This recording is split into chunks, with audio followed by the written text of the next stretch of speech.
നല്ല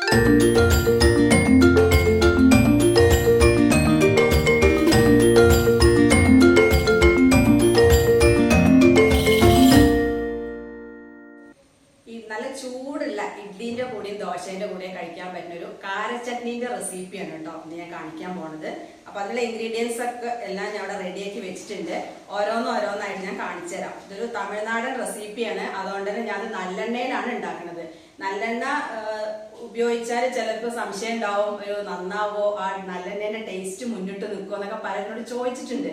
അതൊന്നുമില്ല കേട്ടോ. നല്ലെണ്ണ നമുക്ക് ആവശ്യത്തിനുള്ള ഉപയോഗിച്ചിട്ടുണ്ടായി കഴിഞ്ഞാൽ ഒരു പ്രശ്നമില്ല, കഴിക്കാൻ നല്ല ടേസ്റ്റുമാണ്. ഇപ്പൊ ഇത് ഓതന്റിക് ആയിട്ട് ഉണ്ടാക്കുകയാണെന്നുണ്ടെങ്കിൽ അവരിത് നല്ലെണ്ണ ചേർത്തിട്ടാണ് ഉണ്ടാക്കുക. അപ്പൊ ഞാൻ അതേപോലെ തന്നെയാണ് ഉണ്ടാക്കുന്നത്. അഥവാ അത്രയും ഇഷ്ടമല്ലാത്ത ആളുകൾ ഉണ്ടെന്നുണ്ടെങ്കിൽ ഓയിലോ വെളിച്ചെണ്ണയോ ഉപയോഗിച്ചോളൂ. അപ്പൊ ആദ്യം നമുക്ക് കുറച്ച് ഇൻഗ്രീഡിയൻസ് എല്ലാം കൂടെ വഴറ്റിയിട്ട്, അത്രേനെ പ്രോസസ്സ് ഉള്ളൂ, വഴറ്റിയിട്ട് അരയ്ക്കണം. അപ്പൊ അതിന് വേണ്ടിയിട്ട് നമ്മൾ ചീനച്ചട്ടി വെക്കാൻ പോവാണ്. ചീനച്ചട്ടി ചൂടായ ശേഷം നമുക്ക് ആവശ്യത്തിനുള്ള നല്ലെണ്ണ ഒഴിച്ചെടുക്കാം. അപ്പൊ ആ ചീനച്ചട്ടി നന്നായി ചൂടായിട്ടുണ്ട്. ഒരു ടേബിൾ സ്പൂൺ നല്ലെണ്ണ ഒഴിച്ചെടുക്കാം.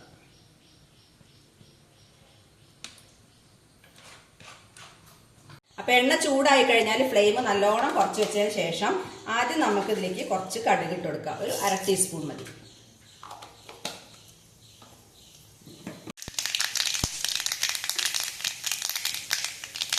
അപ്പൊ ഇത് ഏകദേശം പൊട്ടി വന്നിട്ടുണ്ട്. ഒന്ന് ഫ്ലെയിം നല്ലോണം കുറച്ച് വെച്ചതിന് ശേഷം നമുക്ക് ഇതിലേക്ക് ഒരു 1/4 ടീസ്പൂണ് ഉഴുന്ന് പരിപ്പ് ഇട്ട് കൊടുക്കാം.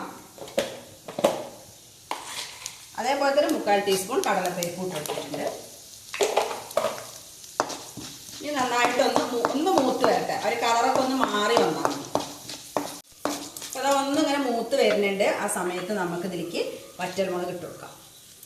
പൊട്ടിച്ചിട്ടോ അത് നേരിട്ടോ എങ്ങനെ വെച്ചാൽ ഇട്ട് കൊടുത്താൽ മതി. ഞാൻ ഇവിടെ ഒരു 4 എരിവുള്ള വറ്റൽമുളകാണ് ഇട്ട് കൊടുത്തിട്ടുള്ളത്. പിന്നെ ഒരു കളറിന് വേണ്ടിയിട്ട് നമുക്ക് 2 കാശ്മീരി ചില്ലിയും കൂടെ ഇട്ട് കൊടുത്തിട്ടുണ്ട്. ഇനി നന്നായിട്ടൊന്ന് ഫ്ലെയിം കൂട്ടി വെച്ച് കൊടുക്കാം. നന്നായിട്ടൊന്ന് മൂത്ത് വരട്ടെ.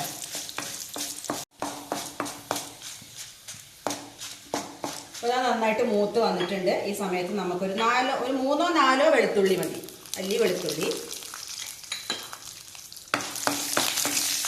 ഇനി ഇതിൻ്റെ കൂടെ ചെറിയ ഉള്ളി ഒരു 10-12 എടുത്തോളൂ. ഞാൻ ചെറുതായതുകൊണ്ട് കുറച്ച് അധികം എടുത്തിട്ടുണ്ട്.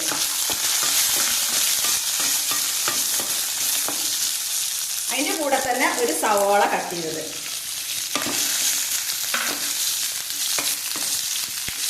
ഇത് ഉണ്ടാക്കുന്ന സമയത്ത് സവോളയും ചെറിയ ഉള്ളിയും കൂടി കലർത്തിയിട്ട് ഉണ്ടാക്കിക്കോളൂ കേട്ടോ. അപ്പോഴാണ് കാരച്ചട്ടിക്ക് നല്ല ടേസ്റ്റ് ഉണ്ടാവുക. അപ്പോൾ അതുകൊണ്ടാണ് ഞാൻ അങ്ങനെ എടുത്തത്. ഒരു മീഡിയം സൈസ് സവോളയും ഒരു 10-15 ചെറിയ ഉള്ളിയുടെ വലിപ്പത്തിനനുസരിച്ചിട്ട് കേട്ടോ. വലിപ്പമുള്ളതാണെന്നുണ്ടെങ്കിൽ 10-15 തന്നെ മതി. പിന്നെ നിങ്ങൾക്ക് എത്രത്തോളം ചട്നി വേണോ അതിനനുസരിച്ചിട്ട് ചെയ്താൽ മതി. ഇപ്പം ഞാൻ ചെറിയ ഉള്ളി ആയതുകൊണ്ട് കുറച്ച് അധികം എടുക്കുന്നേ ഉള്ളൂ. ചെറിയ ഉള്ളി ഇതൊന്നും ഇങ്ങോട്ട് വാടി വരട്ടെ കേട്ടോ. വാടി വന്നതിന് ശേഷം നമുക്ക് തക്കാളി കൊടുക്കാം. ഈ ഉള്ളി വല്ലാതെ ബ്രൗൺ ആവേണ്ട ആവശ്യമൊന്നുമില്ല കേട്ടോ. നന്നായിട്ടൊന്ന് വാടി വന്നാൽ മാത്രം മതി. ഇനി ഇതിലേക്ക് കുറച്ച് പുളി ഇട്ടെടുക്കാം. കുരുവൊക്കെ എടുത്തിട്ട് അതിൻ്റെ കുറച്ച് ഇട്ടെടുത്താൽ മതി. പുളിയുടെ പുളിപ്പിനനുസരിച്ചിട്ട് മതി ചേർക്കുക കേട്ടോ. അധികം പുളി വേണ്ട. അപ്പോൾ ആ ഉള്ളിയൊക്കെ ഒന്ന് വാടി വന്നിട്ടുണ്ട്. കളറും ചെറുതായിട്ട് മാറാൻ തുടങ്ങിയിട്ട് ആ സമയത്ത് 2 ചെറിയ തക്കാളി. ഈ തക്കാളിയൊക്കെ ഇതിൽ കിടന്നിട്ട് നന്നായിട്ടൊന്ന് വെന്ത് സോഫ്റ്റായിട്ട് വന്നോട്ടെ.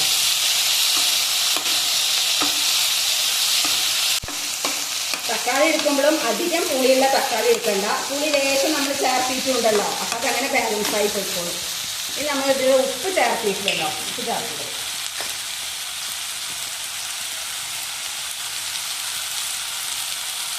ഒരു 1/2 ടീസ്പൂൺ ഉപ്പ് ചേർത്തിട്ടുണ്ട്. ഇനി നോക്കിയിട്ട് വേണമെങ്കിൽ ചേർത്താൽ മതി.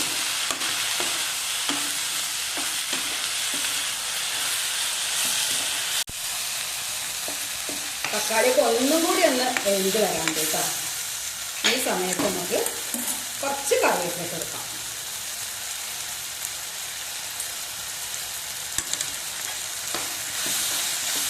കറിവേപ്പിലയും കൂടി ഇടുമ്പോൾ അതിൻ്റെ ആ ഒരു ടേസ്റ്റും ഫ്ലേവറൊക്കെ നല്ല ഇതുണ്ടാവും.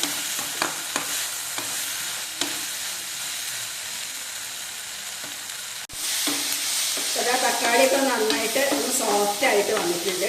ഇനി നമുക്ക് ഫ്ലെയിം ഓഫ് ചെയ്യാം. ഫ്ലെയിം ഓഫ് ചെയ്ത ശേഷം പ്ലേറ്റിലേക്ക് മാറ്റി വെക്കാം. എന്നിട്ട് നന്നായിട്ട് ആറിയതിന് ശേഷം അരച്ചെടുക്കാം.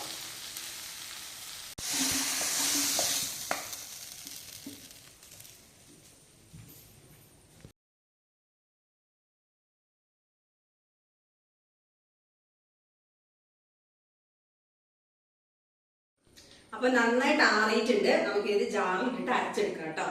ഇതില് അധികം വെള്ളം ചേർക്കണ്ട. കാരണം കാരച്ചട്നി എന്ന് പറഞ്ഞു കഴിഞ്ഞാൽ കുറച്ച് തിക്കായിട്ടുള്ള കൺസിസ്റ്റൻസിയാണ് ഉണ്ടാവുക. വേണമെങ്കിൽ കുറച്ച് വെള്ളം ചേർത്തിയാൽ മതി.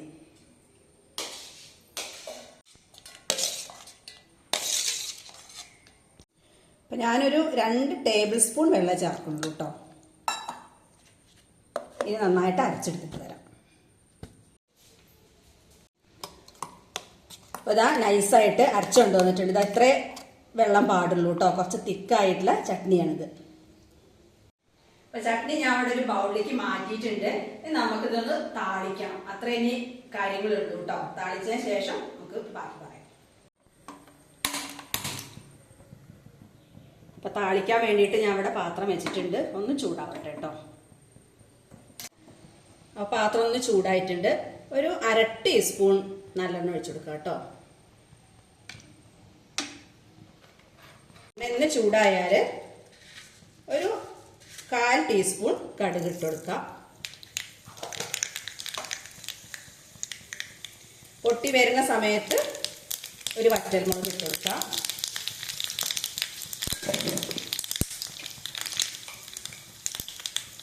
കൂടെ ഒരു 1/2 ടീസ്പൂൺ ഉഴുന്ന് പരിപ്പും കൂടെ ഇട്ടിട്ടുണ്ട്. കറിവേപ്പില ഇട്ടിട്ട് നന്നായിട്ടൊന്ന് മൂത്ത് വന്നാൽ ഫ്ലെയിം ഓഫ് ചെയ്തിട്ട് ഇതിൽ ഒഴിച്ചു കൊടുക്കാം.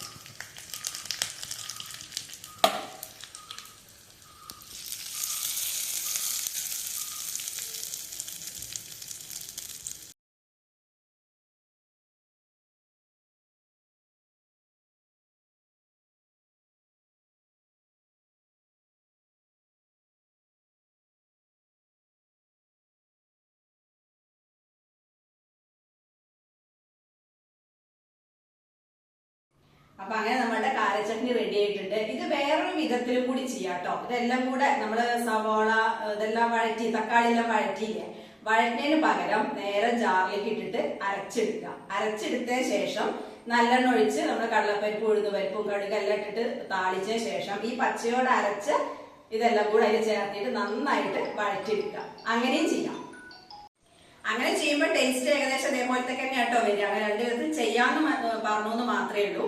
അപ്പൊ എന്റെ ഒന്ന് ട്രൈ ചെയ്ത് നോക്കൂ കേട്ടോ. ദോശയുടെ കൂടെയൊക്കെ രാവിലെ ഉണ്ടാക്കി കഴിക്കാൻ നല്ല രുചിയാണ്. നല്ല രുചിയുള്ള ചട്നിയാണ്. നമ്മളെ ഉള്ളി സമ്മന്തി എന്നൊക്കെ പറയില്ലേ, ഏകദേശം ആ ഒരു ടൈപ്പൊക്കെ തന്നെയാണിത്. അപ്പൊ എല്ലാവരും ട്രൈ ചെയ്ത് നോക്കുക, അഭിപ്രായങ്ങൾ അറിയിക്കുക. ചാനൽ ഇഷ്ടപ്പെട്ടാൽ ലൈക്ക് ചെയ്യുക, ഷെയർ ചെയ്യുക, സബ്സ്ക്രൈബ് ചെയ്യുക. അപ്പൊ അടുത്ത വീഡിയോയുമായിട്ട് വീണ്ടും വരാം.